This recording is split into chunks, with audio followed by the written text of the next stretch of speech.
Hi everybody, this is Avrohom Czapnik from the Jewish Learning Exchange in Los Angeles. I hope you and yours are well. This week's Torah portion is Parshat Terumah. Also, this week is significant because we began Chodesh Adar, the month of Adar, and our sages tell us that Mishenichnas Adar Marv Mesimcha, when the month of Adar comes in, we increase joy. In Parshat Terumah, it has about the tabernacle, the portable temple that the Jewish people had in the desert, as well as the beautiful vessels that were there. And one of them was the Ark. Some of you, unfortunately, may only know about the Ark from the Raiders, the Indiana Jones Raiders of the Lost Ark movie, but there was an Ark in the Mishkan and later on in the temple. And the Ark had many lessons to teach us. The Ark housed the Torah in it, and it was made out of wood, but it had an outer box of gold and an inner box of gold. And it had sticks that were in the rings that were used for carrying it, but they had to stay in the rings all the time. And the cover, the kaparas, had two cherubs, two angelic figures with their wings up and two faces facing each other. And these are among some of the important lessons we can learn from the Aron, from the Ark. Lesson number one, the gold on the outside, the gold on the inside.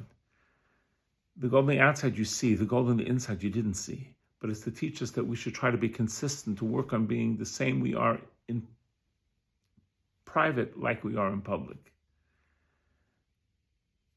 The staffs that stayed in the rings, that's to teach us the importance of those who support Torah, that they get tremendous credit for those who help teach and people learn Torah. They're the supporters of Torah. And finally, the wings up and the two cherubs facing each other represent two aspects of commandments. One is the commandment of between man and God, and the other is the commandments between man and fellow man.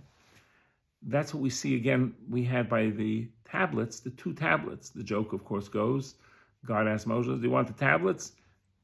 And Moshe said, how much do they cost? It says, they're free. It says, okay, I'll take two. But the truth is that the two are an important lesson for us. The first 5 of the 10 commandments are about the relationship between man and God, and the second 5, relationship between man and man, to teach us that both tablets are essential to our spiritual relationship. We can't say, well, I like my relationship with God. People, or just the opposite. People, I'll be really nice, but God, He understands me. No, we need both.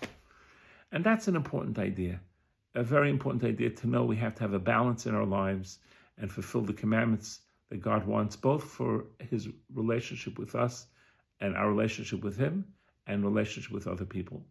There's a very sweet story about Rav Moshe Feinstein, one of the greatest Jewish law authorities in the 20th century, very holy and special and learned Torah scholar. And he went to the hospital to visit somebody. And the person wasn't feeling well, was a prominent rabbi.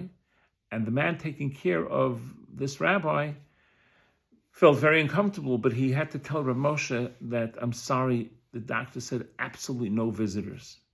And Rav Moshe didn't stand on ceremony. Every moment of his was precious. And he didn't say, well, I came all the way down to the hospital to see him. No, he didn't say anything. He said, well, then I'm going to fulfill the mitzvah of visiting the sick by not visiting him, if that's what's best for him. However, he said there's 2 aspects of visiting the sick.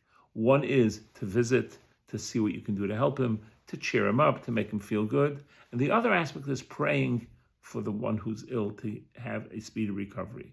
So I can't visit because I'm going to fulfill my mitzvah, my commandment of visiting the sick by not visiting, but I can pray for him. And he stood by the door and he said some psalms and prayers for the speedy recovery of that rabbi.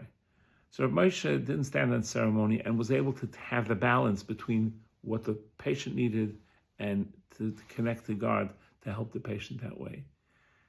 So may we be inspired by some of the lessons of the Ark to work on being more consistent both inside and out, in public and in private, to understand the importance of supporting Torah study and Torah dissemination, and the important balance of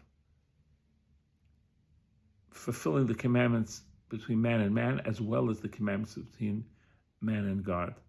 And may we be inspired to be the best that we can be and build our own temple within ourselves, in our lives, with the Ark's lessons with us. Take care, all the best.